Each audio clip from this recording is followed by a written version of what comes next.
Invitation to this conversation with Blake Atwood, whom we cordially welcome. Thank you very much for being here. Today, I'm going to be the moderator. I'm going to read a little about his academic professional development, and then we'll allow Blake to begin sharing. So, Blake Atwood is Associate Professor of Media Studies and Chair of the Department of Sociology, Anthropology, and Media Studies at the American University of Beirut. His research and teaching explore the intersection of technology, culture, and politics in the Middle East, with a particular focus on the Iranian film industry, materiality, distribution, and labor. He's the author of 2 books, Underground, The Secret Life of Videocassettes in Iran, and Reform Cinema in Iran, Film and Political Change in the Islamic Republic. He's currently working on a new book tentatively titled Distribution Stories, Iranian Cinema in the American Film Market.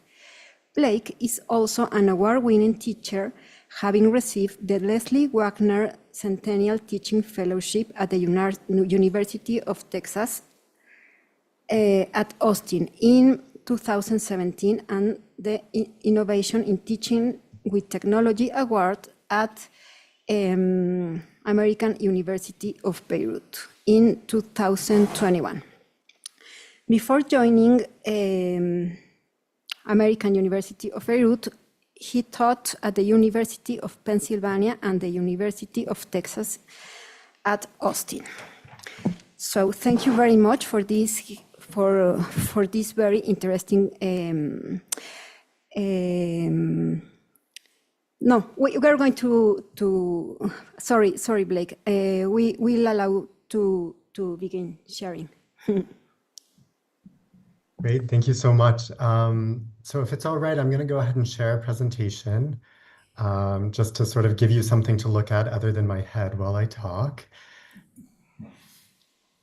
So can you see that okay? Yes, perfect. Yes, okay. Perfect, yes. Great. So thank you so much for this lovely invitation. I'm so happy to be there, even if only virtually. And it's especially a real pleasure to be speaking with a center devoted to the study of North American culture. Although much of what I'll be talking about today takes place in Iran, it's also very much a story about the United States, and especially about how US cultural products like movies circulate far beyond North American borders and sometimes in unexpected ways. So my talk today draws on my book, Underground, The Secret Life of Videocassettes in Iran, which was published in 2021 by MIT Press. And this book examines how ordinary Iranians accessed and circulated films during the 1980s and 1990s. And the story behind this book begins with a restriction. In 1983, Iran's Ministry of Culture and Islamic Guidance banned all home video technology. So almost overnight, owning a VCR, possessing a videotape, or renting a movie was suddenly a crime.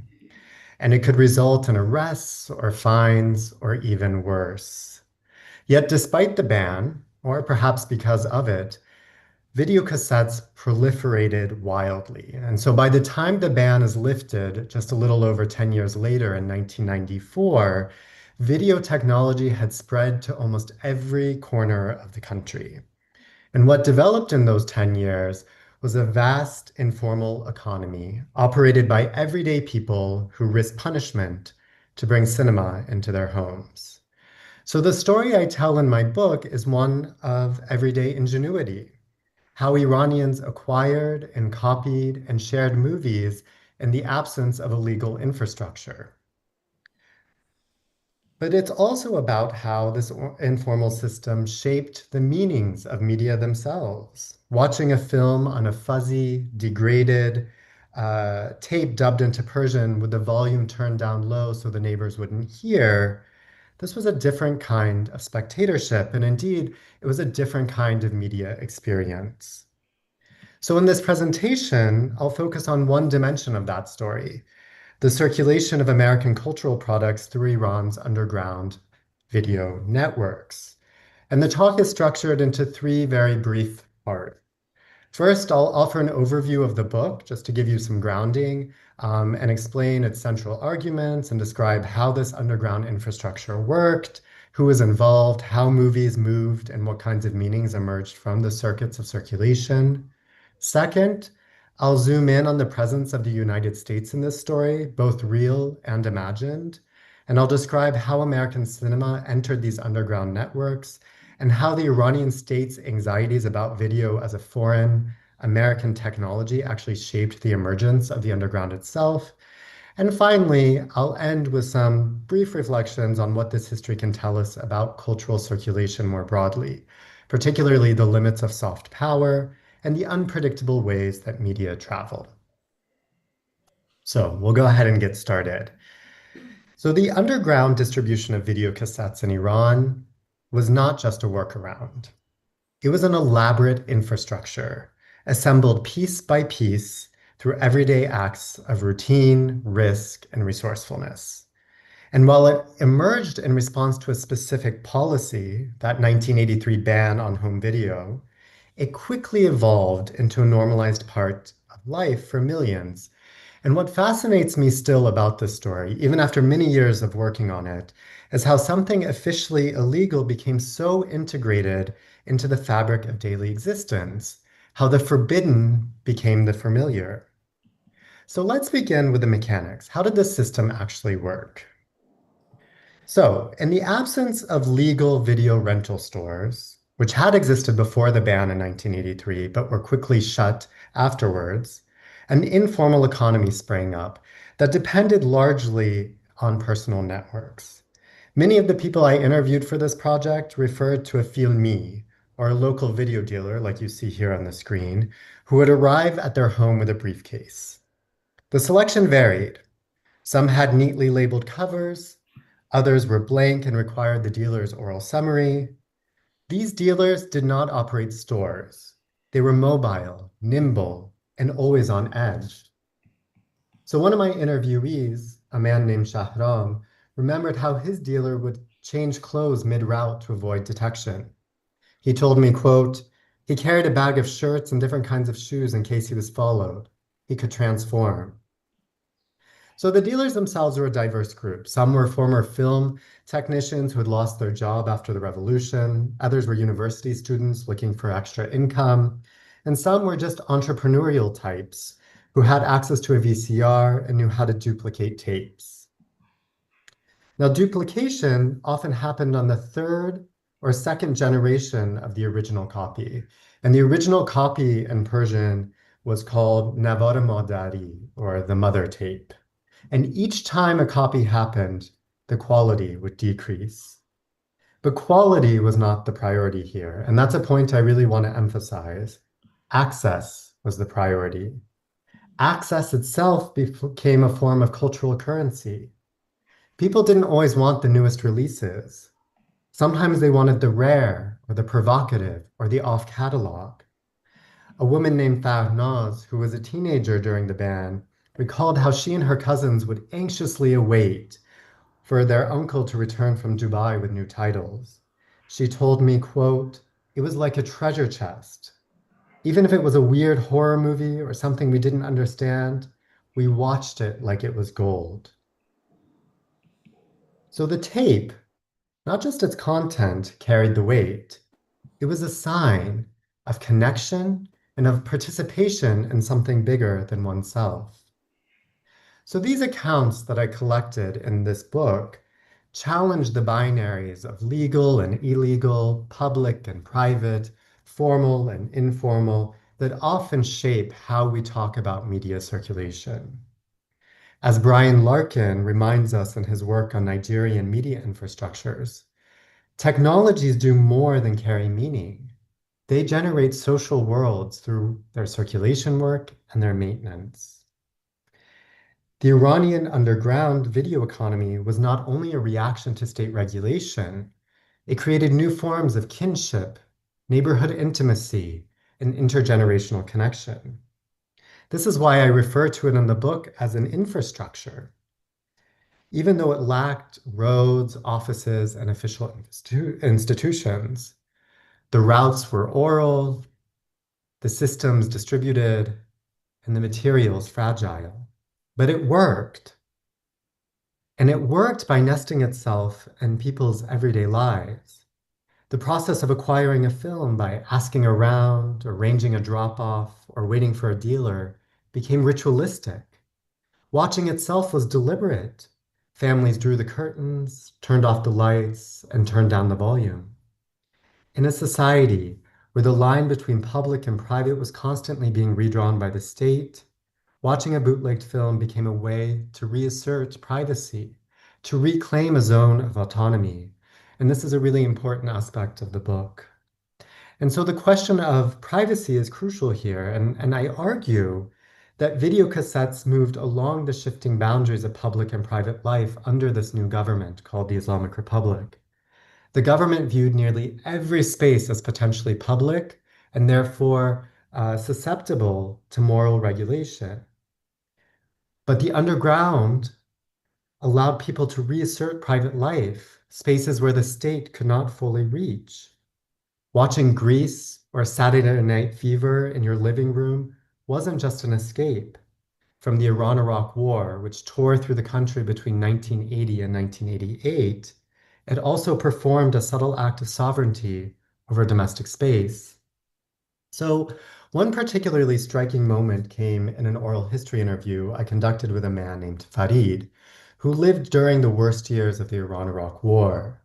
He told me, during the bombings, we used to go down into the basement, and we had this tiny TV and a VCR. It was the only time we felt human. Watching The Godfather in the middle of war, it made no sense, but it made us feel alive. This anecdote stayed with me. It's tempting to interpret it as pure resistance, as a kind of cultural defiance, but I think it's something more complicated. It speaks to how infrastructures, even informal, illegal ones, offer stability, comfort, and a sense of continuity in times of upheaval. The videocassette was a cultural object, but also a companion, a reassurance, and a way to make the surreal conditions of war feel temporarily suspended. The materiality of the medium mattered. Unlike radio broadcasts or satellite dishes, videocassettes were tactile. People touched them, labeled them, rewound them. The tapes would get stuck. The image would flicker. But these imperfections were not limitations. They were part of the experience. In his book, Inherent Vice, Lucas Hildebrand describes how what he calls an aesthetics of failure was central to video viewing experiences worldwide. In Iran, those errors became signs of endurance. A fuzzy, third-generation copy of Dr. Zhivago didn't take away from the film's magic, it deepened it. The static, blurs, and blips were reminders of the extraordinary system of distribution that gave viewers access in the first place. That magical relationship with a faltering technology was also generational. I spoke with several people who recalled learning to watch film through these imperfect copies. They developed visual literacy through glitch, ghosting, grain, and garble. This alternative pedagogy of media consumption, which we could call illicit spectatorship, shaped how people understood cinema itself. And it shaped who was watching. Although the video ban was enforced unevenly, it affected everyone. It cut across class and geography. While the early adopters were upper middle class people, mostly from Tehran, these networks quickly expanded. In Rasht, a northern city near the Caspian Sea, a former dealer named Behnam told me that even rural communities got access. He told me, quote, people would take the bus into town to trade tapes. It was like going to the weekly fish market, but in the shadows. So this shadow economy circulated tastes as well as content. By watching movies from India, Egypt, Hong Kong, and yes, even the United States, Iranian audiences built a cross-cultural familiarity long before globalization became a buzzword. The underground was cosmopolitan by necessity. There was no algorithm recommending content, no national film archive shaping pedagogy. What circulated was what survived. Copies of copies of copies. So if we think of media infrastructures as systems that make some forms of cultural experience possible and others impossible, then the Iranian underground reveals an alternative model, one that isn't centralized or efficient or even coherent, but one that worked because it didn't try to replace the state's cultural policy head on, simply ignored it. It built around it. So when we ask what the underground meant to those who participated in it, the answer isn't just resistance. It's also pleasure, curiosity, sociality, the joy of watching a tape with your siblings and pausing to laugh at the bad dub, the ritual of rewinding a favorite scene over and over again, and the pride of having a title that your neighbors hadn't seen yet. This is why I argued earlier that the underground video network was not a workaround. It was a formative infrastructure. It taught people how to navigate state control, how to build informal systems, and how to make meaning out of fragments. As it brought new movies into people's homes, it also brought with them a new way of seeing the world. So let's look at the role of the United States in all of this. So the United States appeared in Iran's underground video story in both spectral and concrete ways. It was a looming specter associated with corruption, decadence, and psychological warfare, but it was also palpably present in living rooms and basements in the form of VHS cassettes bearing the blurred figures of Sylvester Stallone, Julia Roberts, and Eddie Murphy. So these twin presences, both the imagined and the material, shaped how American cinema entered and moved through the underground circuits of Iranian viewing. So let's start with that fear. In the early 1980s, shortly after the revolution and the hostage crisis in Iran, state media circulated stories about the American embassy's secret archive of videocassettes. We don't know if these archives are real or not, but according to the reports, the embassy had stored hundreds, some said thousands of tapes that were going to be used to, quote, brainwash the Iranian people. Some rumors described the tapes as containing pornography. Others claimed they included violent Hollywood thrillers or CIA-produced propaganda. The details changed in these different accounts, but the theme was constant. And in these reports, video was clearly a foreign technology tainted by the West, especially by the United States. So in 1985, the Ministry of Culture and Islamic Guidance released a short book called Video and Its Mission in Iran. And in this short booklet, it claimed the Great Satan, and here they mean the United States, commanded employees of the American Embassy, which was called the Nest of Spies, to spread video and to encourage the entrance of video players, their related cassettes, and a variety of movies in order to fill people's free time with the obscenest movies and to separate them from the Islamic Revolution. Now, this sentiment wasn't fringe. It came directly from the ministry, whose head at the time was Mohammad Khatami, who would later become the first reformist president in Iran. But at the time in the 1980s, he decried video as a disease that can affect all of Iranian society, that would erode Islamic values from within. So the video ban that followed was justified not only in moral terms, but also in geopolitical ones. Banning the VCR was a way to resist American cultural imperialism. But the underground that sprang up, the one that I just described, was saturated with American films. Now, I want to pause here and resist a familiar narrative. The idea that American cinema simply conquered the Iranian market despite the ban. That reading assumes that Hollywood products were uniquely desirable or inherently superior, but that wasn't the case.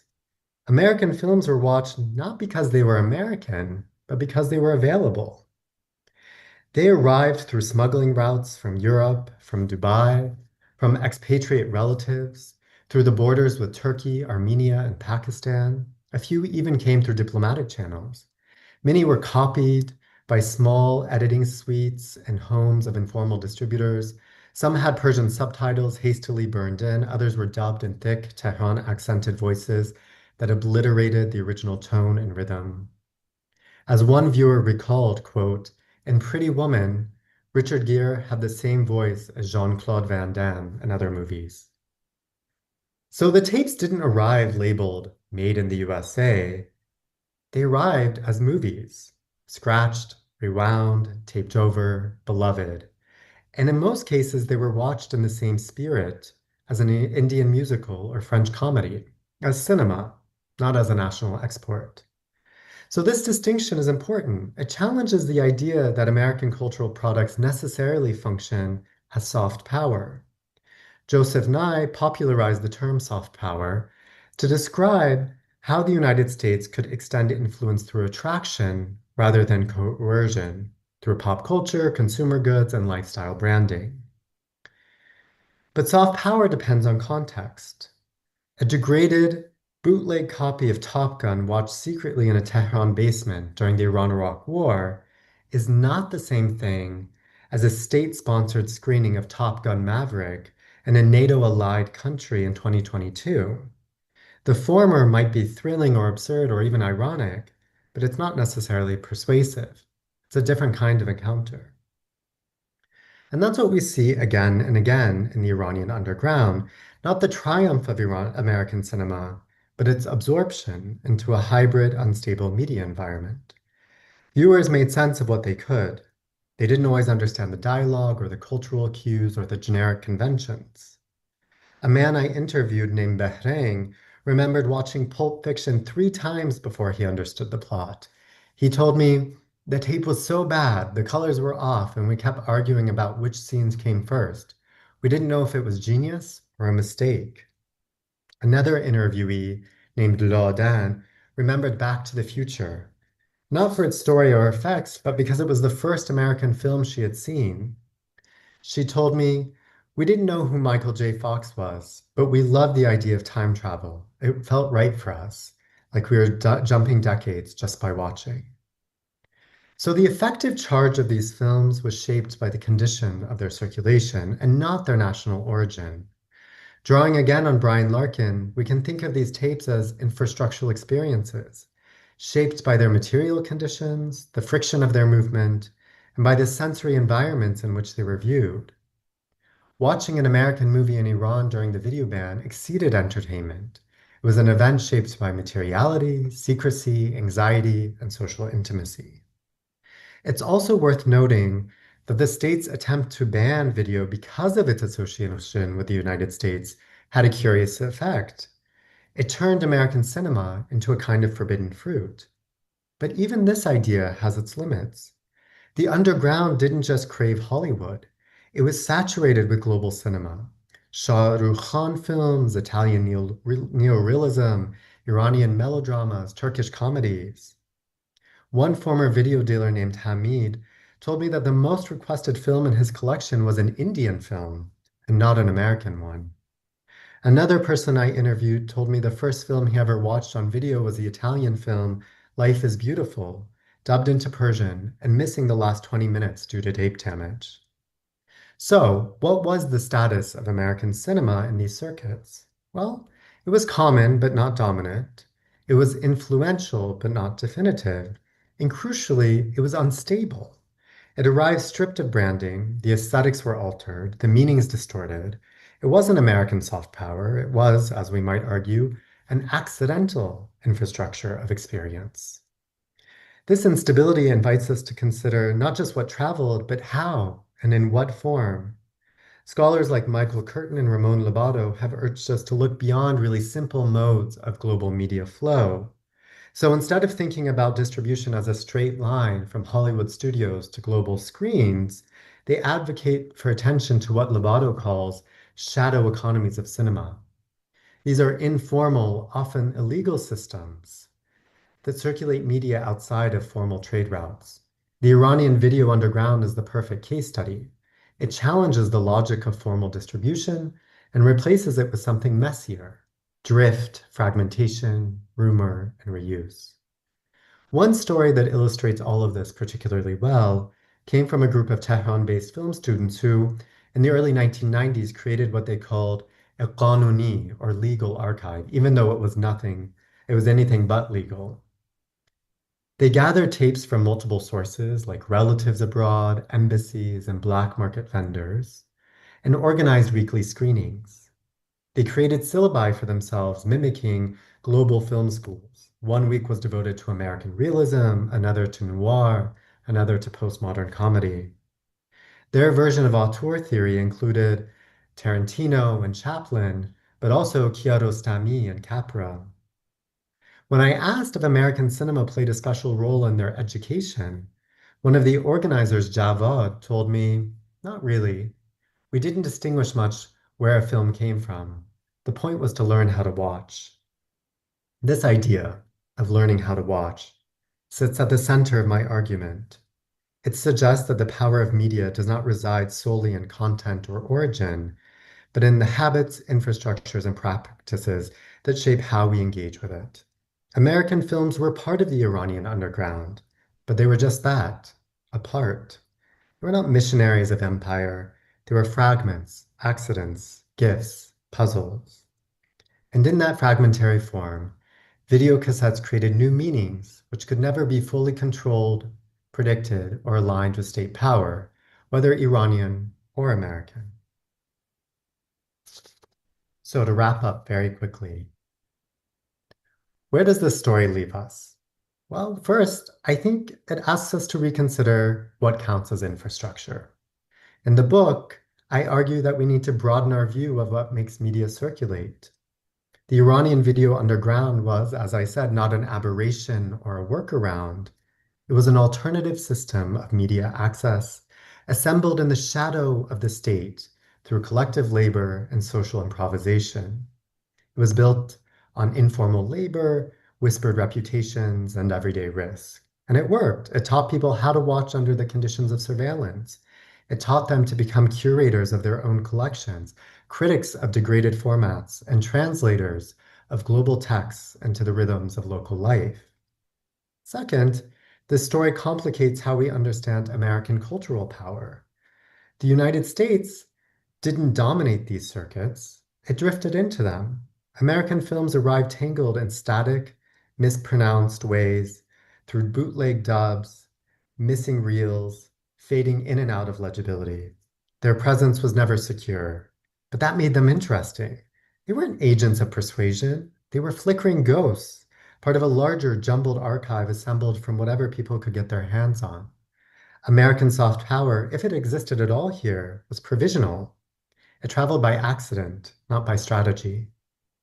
And third, this story reminds us that media circulation is always contested, never clean, never uniform. We often speak about global media in terms of export, licensing, streaming rights, and markets. But my talk today is focused on the other side, on the smuggled, the dubbed, the fuzzy, and the slow, stories that happen under the radar. And these stories matter not only because they shape what people see, but because they shape how people see.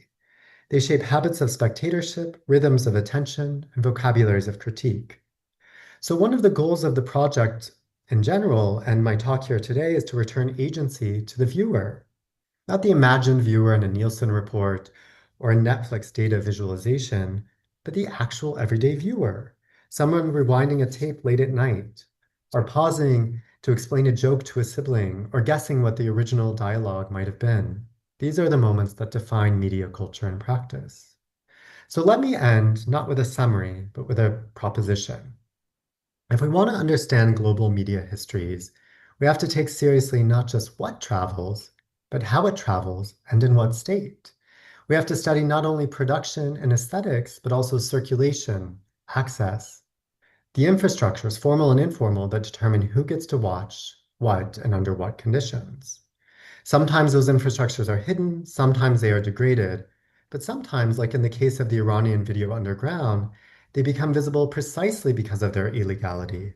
their material friction, and their physical and emotional weight. And sometimes American cinema arrives not as an ambassador, but as a bootleg, rewound, retold, and remembered differently. Thank you, and I look forward to our discussion. Well,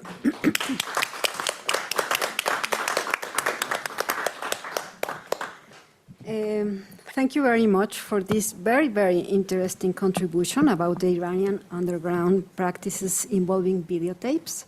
I would like to say that Alejandro and Yolanda shared with me your book, Underground, The Secret Life of Videocassettes in Iran. And also, with two brilliant bachelor students, together we made a review of your book. They're Sharon and Regina from the translation degree at this university, and they're here. I invited them to have this conversation with you because we really enjoyed the reading and we have some comments and questions about your research. Okay, thank you. We found the underground consumption of videocassettes in Iran between the 70s and 90s very exciting. The idea that a videocassette dealer, who should not look like one, would come to your house with a briefcase full of movies, or even more creative ways to hide videocassettes for families to choose what to watch, is amusing at first. It is especially exciting to think that codes of conduct and family secrecy had to be followed in order to access these films and music videos, which had to be well hidden. Above all, it is very interesting and strong, of course, that this practice was a response to a very repressive government policy that did not allow different cultural and social practices other than the ones approved by the regime. On the one hand, it is interesting that given the conservative stance of the government, the penalties for engaging in this practice were not well defined. In a way, this shows that there was some ambiguity regarding the interpretation of this consumption as something truly negative. On the other hand, the way in which this content is currently circulating on platforms such as Instagram shows that this practice is still alive and has moved to other formats. As Blake Atwood points out in the book, this has allowed it to go from being a private experience to a public one. This research forces us to think of a format, the videocassette, as a tool for freedom and cultural resistance. Media is capable of promoting moments of disruption against government control. Moreover, this book encouraged us to ask ourselves what other formats have had the same role. But also, Blake's contribution is yet another example of how underground spaces have helped society in general to navigate the process of change. In Mexico, during the 80s and 90s, we used to go to video centers to rent movies. I remember going with my parents and each of us choosing one or two movies to watch over the weekend. There were different types of video rental stores, some that only had American films and others that also offered art films. Just like in Iran, it was a family activity at home. We made popcorn and sat together to watch the movies. Since it wasn't something that was persecuted, here it was just seen as an entertainment, not as an experience of freedom. However, there was one case in which videocassettes were indeed used as a tool to circumvent government controls. Specifically, it was a tool to access information that the government was hiding. This happened in the late 80s. This is the case of an independent producer called Canal 6 de Julio, which during the 80s became a video production collective.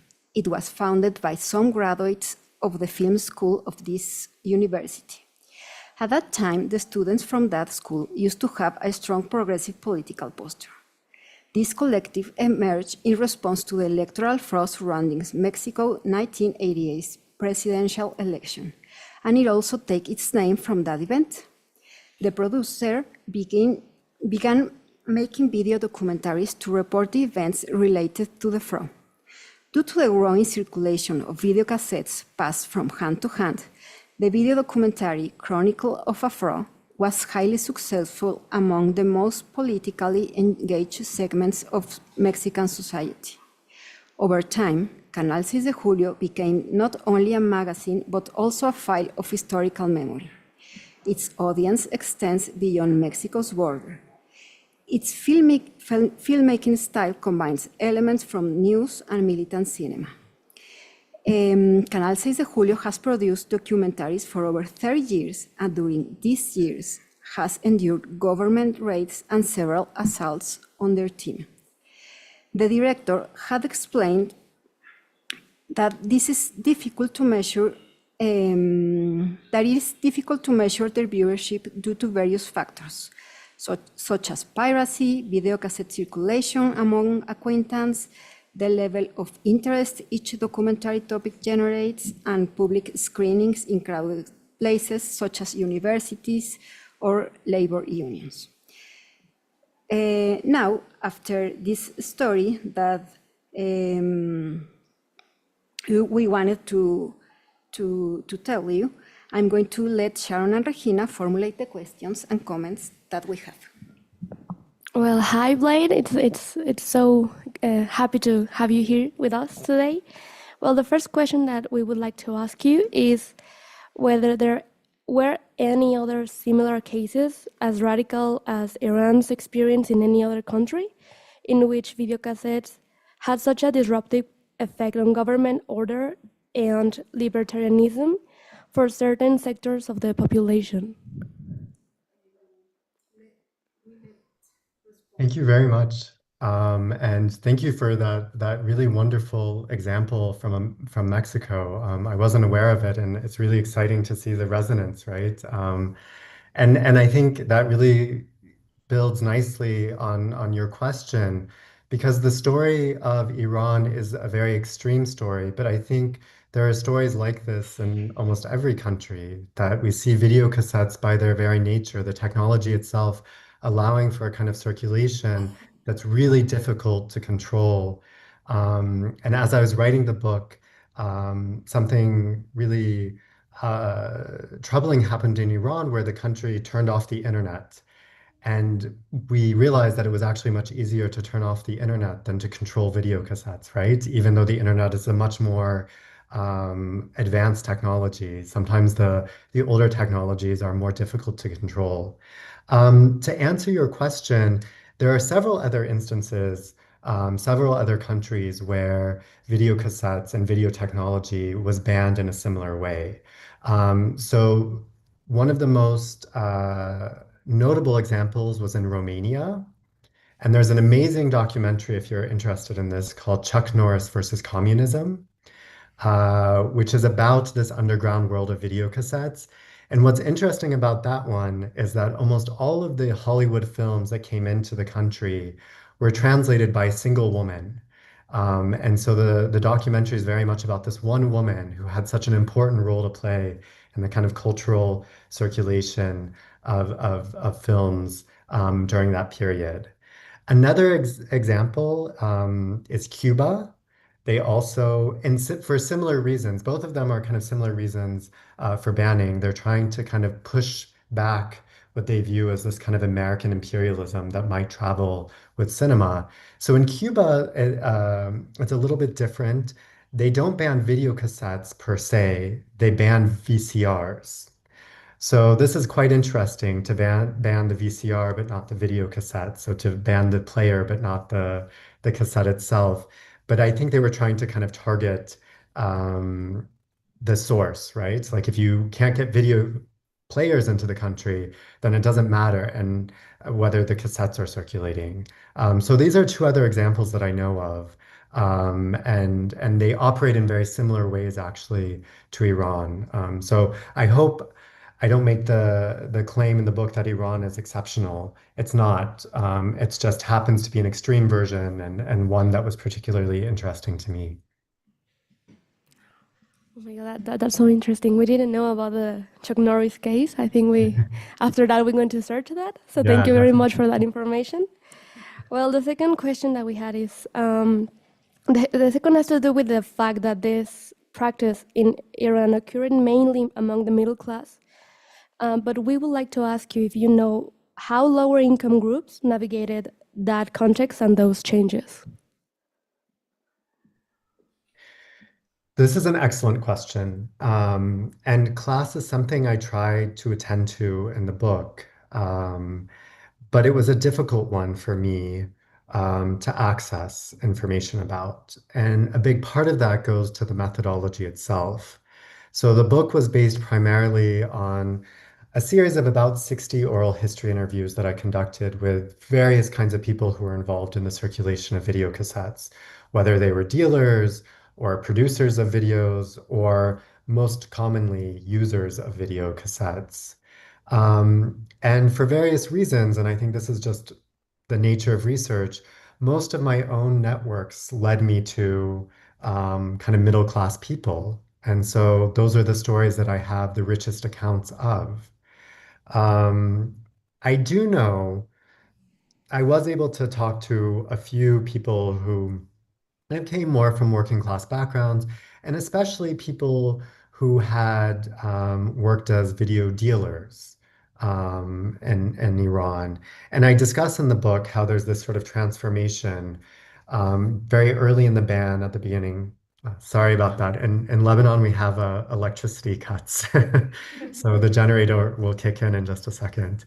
So at the beginning of the ban, a lot of the video dealers tended to be from working class backgrounds. And I was lucky enough to interview a few of them. And they also gave me a sense of where the circuits of video circulation were happening in terms of class. And it really did seem at that time more concentrated in the middle class. But I do know that as time progressed, it did reach more to the working classes, but I don't have as much information about their unique experiences. So I think that's definitely an opening for more research because I think it's a really important question and one that we need to contend with a bit more seriously. Hi, Blake.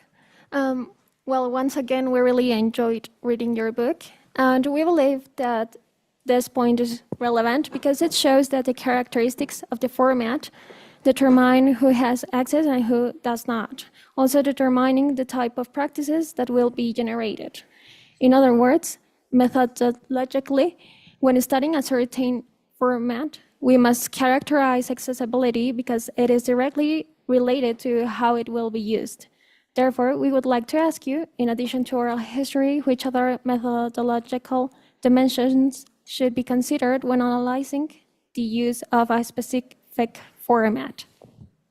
Great. Thank you so much for that question. You put it so beautifully that, yeah, like methodologically, that's one of the main claims of the book, that we have to pay attention to access. And that's something in media studies and film and media studies that's been overlooked for the large part.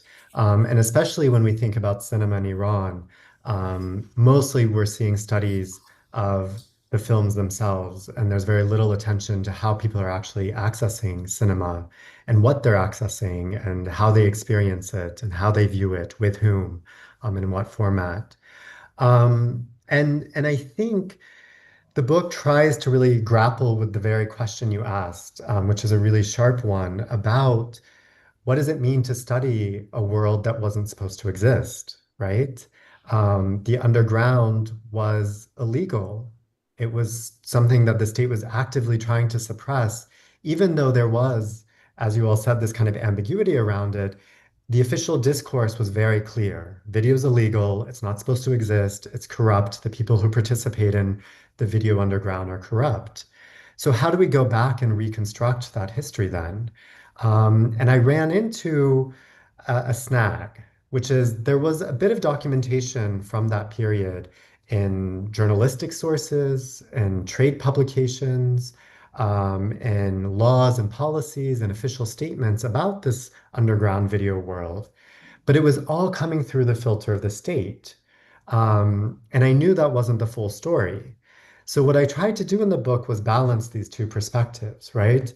What is the state saying on the one hand? And that's where I did a lot of discourse analysis through these kind of newspaper articles, these trade publications, reading a lot of statements by politicians and policymakers, um, and also looking at the legal framework itself, and the kinds of statements that the ministry is producing. But on the other hand, trying to balance that with oral history interviews, which give a very, very different picture of what this world was like. In this world, it was not something corrupt or dirty or scary. It was warm and familiar and domestic. It was fun and entertaining sometimes. It was scary and risky at times too. In addition to the oral history interviews, I tried to supplement by looking at memoirs that had been written. A lot of memoirs by various different kinds of people from this period talk about this unique policy and the world it created. And then the last thing that I looked at were popular representations, like films. So in my presentation, I showed a brief clip from a film called Sperm Whale, which was released in, I think, 2015 or 16. And it was this interesting moment where there was the freedom to look back at this period and kind of laugh at it. It's this kind of absurd comedy. And you could even tell in the clip that I showed you, they're sort of poking fun of this history. And so I tried to look at like these sorts of representations as well to see what did it mean and what has it meant to look back at this period from the vantage point of the present. So it was a matter of triangulating all of these different kinds of sources to figure out what this world really looked like, because no single source was really reliable on its own. That is so fascinating. Thank you. We would also like to mention the dramatic situation regarding the preservation of videotapes. To our knowledge, as in Iran, there is no serious effort from governments to preserve videotapes in Mexico. And we don't know if this is like a global problem, but your research demonstrates the importance of their preservation, digitalization, and cataloging because they are part of human history. And the urgency of the matter lies in the fact that, due to their physical characteristics, videotapes decompose much more quickly than film. Yeah, I love this question because it really gets to the heart of the matter, which is that video cassettes are such a unique technology. And in order to understand this moment and how people experience video cassettes, we have to think of that technology itself, which, as you very correctly put, degrades quickly. The thing about video cassette technology is that it was actually invented for a very different purpose, right? As a consumer technology, it was invented so that people could record TV shows off TV and then watch them later and ideally fast forward through all the commercials, right? It was known as a time shifting device, so that you could kind of watch on your own terms. But in that system, you were supposed to just like record a TV show, watch it, and then the next day record a different show, you know? So the technology was never built to last. And that's created, as you stated, a real problem when it comes to preservation. We don't know what those tapes looked like in the 1980s, right? Even the few that might still exist have degraded very quickly since then, right? I mean, we're talking about 45 years later now. They're not going to look the same. And so when I started this project, I really thought that a big part of the research was going to be me sitting down with these video cassettes and sort of looking at the aesthetics and thinking about what does this tell us about what people experienced? But for the very reasons that you mentioned, there's been no effort on the part of the state, for sure, because they really don't care about video cassettes, we know that, to preserve video cassettes. There have been, and I mentioned this in one of the chapters, this desire on the part of people to hold on to these video cassettes as objects. But they've almost entirely lost the ability to watch them because they've gotten rid of their VCRs, their video players, and they just have the cassettes left as these sort of mementos of a time when accessing these were so difficult. It's quite interesting to me that there are video cassettes in the National Film Archives in Iran. And I think I mentioned this very briefly.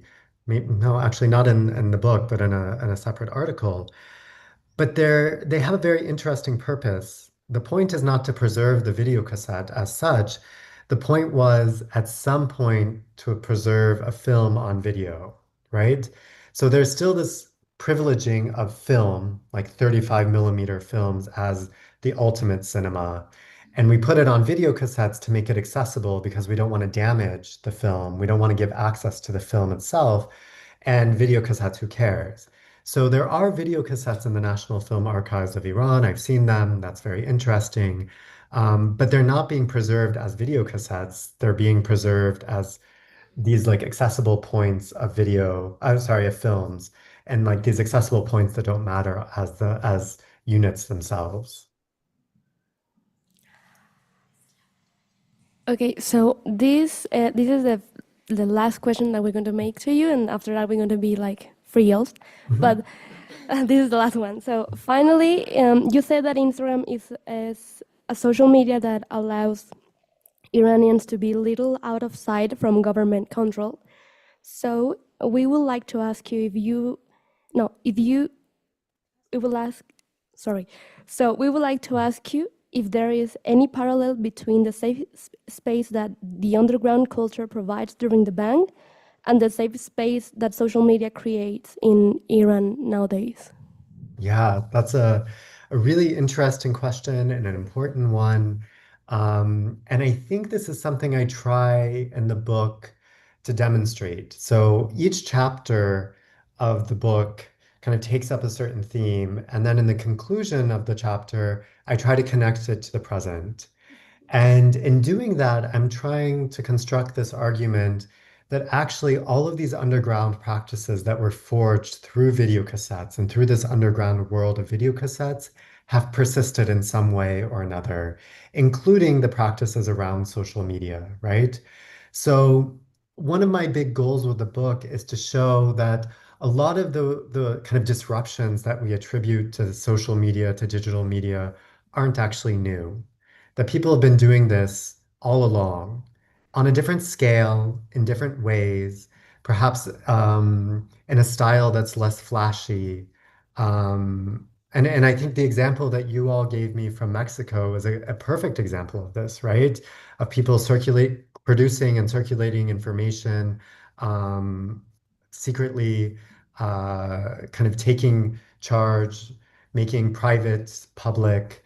All of these are practices that in Iran were forged through the underground and persist today. And I think there's a direct line. I think it's not a coincidence and it's not unwieldy. It's actually a very clear line from those underground experiences to social media. And beyond just kind of the practices, we also see a direct line from the government policies about video and to social media. So in Iran, social media like Instagram and Twitter are officially blocked, but people still find a way to access them, right?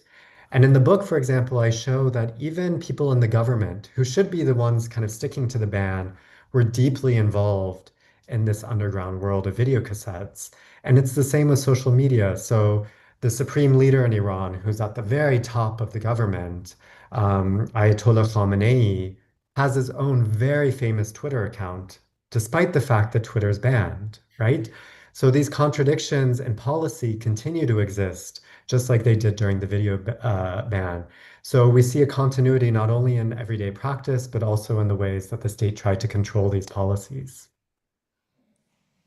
Well, thank you very much. Let's see what other colleagues would like to say or ask, maybe. Yes. Hi, Blake. Thank you very much. This has been fascinating. So I have a question and a comment from the people that are joining us through YouTube. Okay. One of the questions says, did you find through your research if women had any distinctive role in maintaining the underground infrastructure of video cassettes alive, you know, these kind of gender differences? So yes, absolutely. And what I think is really important, and I mentioned this during my presentation very briefly, is that this was very much a domestic technology. And once we enter into this private sphere of the domestic, gender matters in very significant ways. It's pretty well documented. And here I'm thinking of media historians like Lynn Spiegel, that women historically have been kind of the gatekeepers to technology in the house, right? So if we think about like washing machines or even the television set, women had an important role to play in terms of bringing those technologies into the house. And I saw similar kind of gender dynamics at play in this underground world of video cassettes, because uh, because it was a domestic technology and this was the domain of women. Women were involved very frequently in the consumption of video cassettes and in the selection of them and the organization of their viewings. But there were certain places where women weren't allowed to be involved. For example, I only heard of one video dealer who was a woman. Most video dealers were men, because this involved crossing between kind of public and private spaces. And that was something, especially in Iran, which has like very strict policies about gender appearance, right? Like women have to appear in public veiled. So the government really insists on this binary between men and women. And so that affected the role that women played in this story. But definitely, it was also quite interesting how video cassettes mediated sort of gender troubles during the war. So I heard a lot of stories about tension in the family because during the war, a lot of the stories happening, like I said, during the Iran-Iraq War, during the war, everyone was kind of stuck at home. And I have these really great accounts, both from my interviews and from other sources as well, of the tensions between kind of mom and dad when everyone was stuck at home. Because, for example, the mom would be a kind of stay-at-home housekeeper, homemaker, and she was used to kind of having that space to herself. But during really intense moments of the war, the whole family was there. Men were kind of occupying a lot of space. And in the accounts that I have, people would tell me, for example, that the video cassettes would sort of mediate that, right? By putting on a movie, everyone was happy. It relieved that tension in the house that came from having too many cooks in the kitchen. So in short, yes, gender was a really important dimension of this story, because it was this sort of tension between public and private. Thank you. That was really, really interesting. I have a comment that says that the presentation as a commentary reminded her of the times where there was this kind of video rental place, this video club in Narvarte that used to rent art movies on VHS from Canal 11. Canal 11 is a public channel that wasn't available unless you were watching in real time. So it was very, very interesting. Do you have another questions?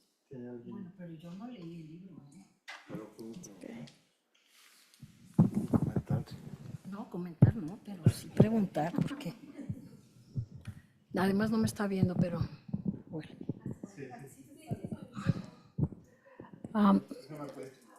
Hello, Blake. It has been such a pleasure listening to your presentation.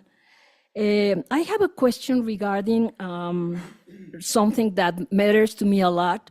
Wasn't it a business also, the exchange or renting these underground videos? How expensive? Who could afford to rent these pieces? Because it kept in my mind. And I was able to be in Iran for a month right after 9/11. It was a very striking experience for me because we were invited to the Iranian National Archives to see a movie. They invited by the Iranian government, saying that we were going to to have a special presentation. It was a special presentation, but we asked if they were going to have, ¿cómo se dice? In English subtitles. And they said, oh, yes. Well, anyway, we got there and there were no subtitles, and we needed to stay there to watch a film precisely on the Iran-Iraq war. You know, the victory of Iranians and so on. So we were able to feel how ideology, religion embedded, was so powerful. So I wonder if right after 9/11, this situation of exchange, renting underground videocassettes went down, no? And if you have any information regarding, because we believe when we were there that they were putting a special attention, the Iranian revolution, Islamic revolution, in order to start, producing many movies that would ideologically reinforcing the.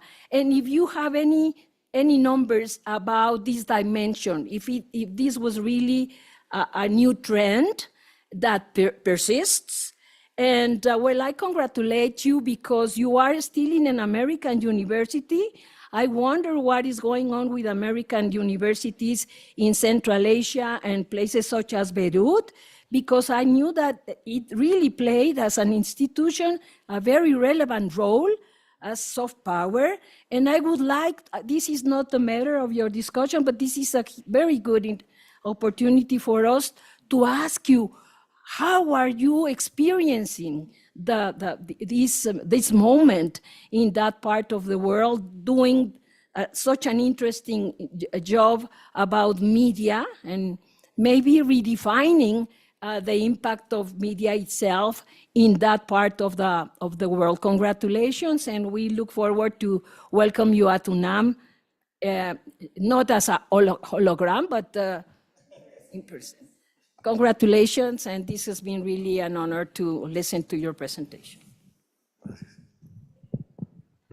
Thank you so much for those really wonderful questions and for also sharing your own experience about going to Iran. I have a lot to say, so I'll try to hit each of your points, but if I miss anything, please let me know. So first off, your question about kind of the political economy, about business. This is so important and it's so central to the book, and I kind of sidestepped it in my very short presentation. But this definitely was a business. Although one of the things I'm trying to do in the book is to counter that a little bit, because one of the ways in which the government rhetoric, the kind of official rhetoric, undermined this whole system was to say that the people who are working as video dealers just want to make money. They don't care about anything. They're just out there to make money. They're like drug dealers. They're just trying to make money. So I wanted to show that there were other kinds of values attached to this that weren't just monetary. But the monetary did matter. And in fact, one of the things I try to figure out in the book is why after 10 years did Iran lift this ban? So in 1994, the ban is lifted. And one of my theories is that it was lifted because actually this was worth quite a lot of money, this industry. And it was clear that it had grown very big and very profitable, and the government wanted to participate in this, right? And so what we see after the ban is lifted is the sanctioning of government owned video stores, which is kind of offering something different than the underground network did. It's offering things that are approved by the censorship boards in Iran or Iranian produced material.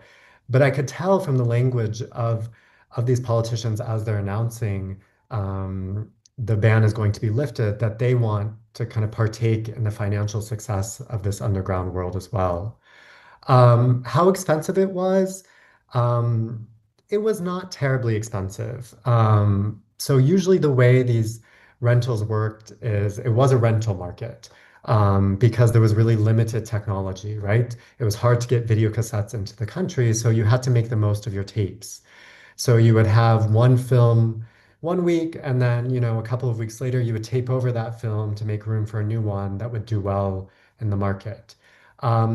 People usually signed up for kind of subscriptions. So like every week they would rent like 3 to 5 films, and there would be like a certain price attached to that, and it would be for one week. And of course, this was the era before like cell phones. Even a lot of people, even middle-class people in Iran, didn't necessarily have phone lines. So you would just wait until the dealer showed up at your house. You didn't have a lot of say. You didn't call them. They just showed up. And that's when you knew it was time to hand over your videos and get new ones. Um, so that's kind of what I know about the business side of things. But it is a really important dimension, both because it was being used against it, as saying, this is just for the money, but also because it really did dictate who had access to it and maybe why people were involved to a certain extent. To comment on your experience and kind of after 9/11, this is very interesting. And this is actually related to the new project that I'm working on, which is about the global circulation of Iranian cinema. So what I've noticed is there are different periods of Iranian cinema in terms of distribution strategies. And what happened in the early 2000s was the Iranian government, and actually at the time, the president was Mohammad Khatami, whose picture I put up on the screen, and he's the one who said that, video cassettes were like a disease. But he had this image. He was actually the person who proposed to the UN this kind of dialogue among civilizations. I think it was in 1998, or no, it was actually 2001, actually, was the year of the dialogue among civilizations. This was Khatami's idea. So he really pushed forward, and therefore the government really pushed forward these acts of cultural exchange. So they were really trying to get the world involved in Iranian cinema, which had become by that point a point of pride. This is after Abbas Kiarostami's win at Cannes in 1997, which really, Iranian cinema is already kind of on the map in terms of the global film festival circuit, but that cemented it as one of the great cinemas. And the government was trying to capitalize on that. And so around the same time, actually, there was this huge delegation of Hollywood representatives who went to Iran and kind of represented Hollywood in Iran, and they were trying to kind of establish these connections. And this was really trying to clear the way for the global circulation of Iranian cinema. All along, since the 1979 revolution, Iran has been very dedicated to Iranian cinema and producing Iranian cinema that adheres to the state ideology. So when Khomeini, who was the leader of the revolution, returned to Iran after being exiled in France, and so he returns in 1979, he lands at the airport, he's whisked away, and he gives his first speech at a cemetery where a lot of the martyrs of the revolution were buried. And in that first speech, he starts talking about cinema. And he says, cinema is this amazing tool that we can use to our benefit. And that really sets the policy from day one, that this is going to be a new government that invests heavily in cinema, and they do. They support cinema through subsidies, through training programs, and through regulation, through censorship. And so there has been a very concerted effort to create a very particular kind of cinema. And that's important to the story of video cassettes because that's why people were really craving something else. They wanted something other than what was in the theaters because the stuff in the theaters was so closely aligned with state power. Then to go to your last point about kind of American universities abroad, like the American University of Beirut, especially in this moment, I can say very happily that I'm glad not to be in the United States right now. Although I'm at an American university, and certainly it has a lot of the same restrictions that we see in the United States, probably in Mexico as well. We see the kind of neoliberalization of the university. It's a corporate kind of entity now, but it does allow for a lot more maneuverability than I think American universities do, kind of US universities do at this moment. But you're completely right that it is, and it has always been this kind of extension of American soft power. And I think in our disciplines, in the humanities and social sciences, that's something we try to confront head on. It's conversations we have really frankly with our students. We try to make them aware of their own positions as students at AUB, of being at an American university and what that means. But yeah, we get a lot of funding, or we previously had gotten a lot of funding from the United States government. Obviously, it's chartered in the US, and people are drawn to it because it's an American university. So that tension is always at play in our work and in our conversations and in our teaching.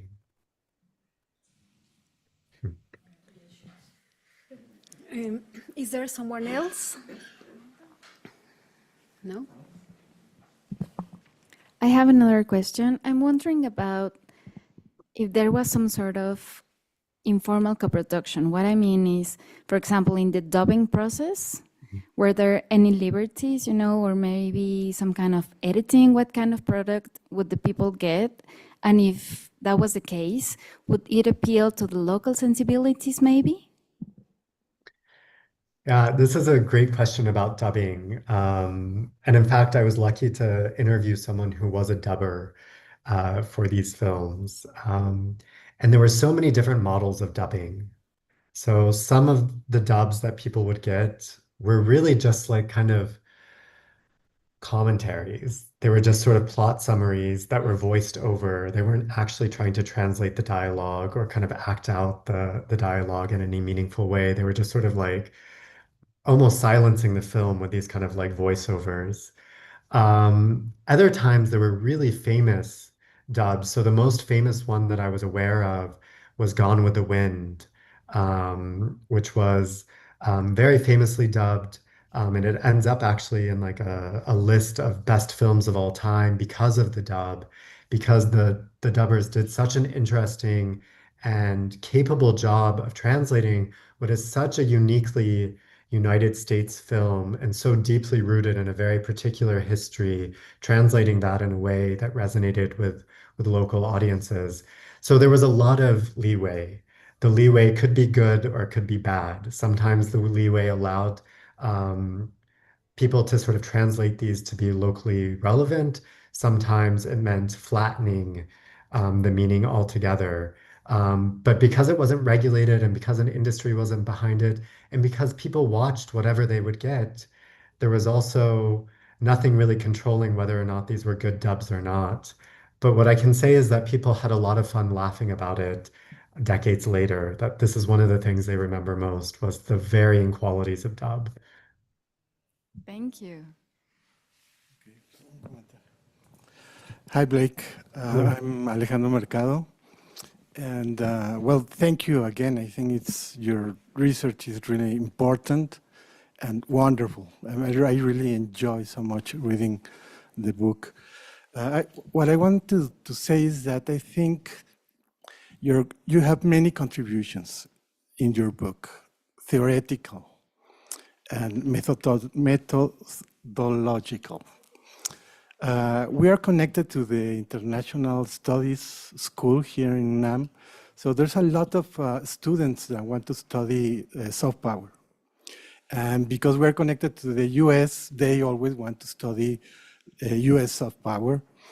And almost in every case, they start taking for granted that communication goes one way, that what the US government want to impose to others just goes through the Hollywood movies. And there's this simplicity of what is around consuming cultural products. What is the role of the audiences? And I think your book is a wonderful book because it takes this object of study and shows how complex it is to consume cultural products.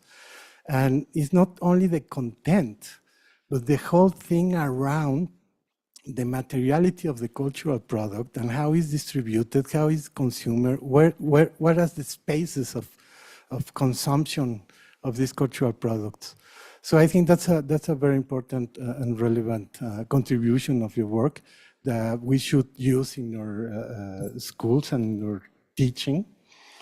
And I'm looking forward to read more of your work. You talk already about what you're doing now, but I really want to keep reading your research. Thank you.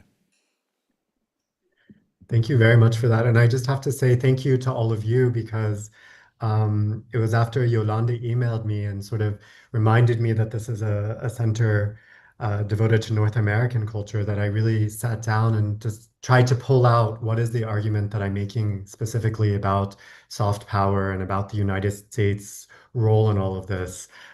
So it's all thanks to you that I was able to kind of articulate that, because I think in the book it's not formulated quite as clearly. So I had a lot of fun over the last couple of months really drawing out that argument and thinking critically about this relationship in a way that I hadn't in a straightforward way before. So thank you. Well, thank you very much, Blake, for this fantastic morning. Definitely this conversation has shown us the relevance to do research about a format, because every time we are going to find very interesting cultural practice. So thanks a lot. It was wonderful, and we hope see you soon. Thank you very much. I really had a lot of fun. Thank you very much. Thank you.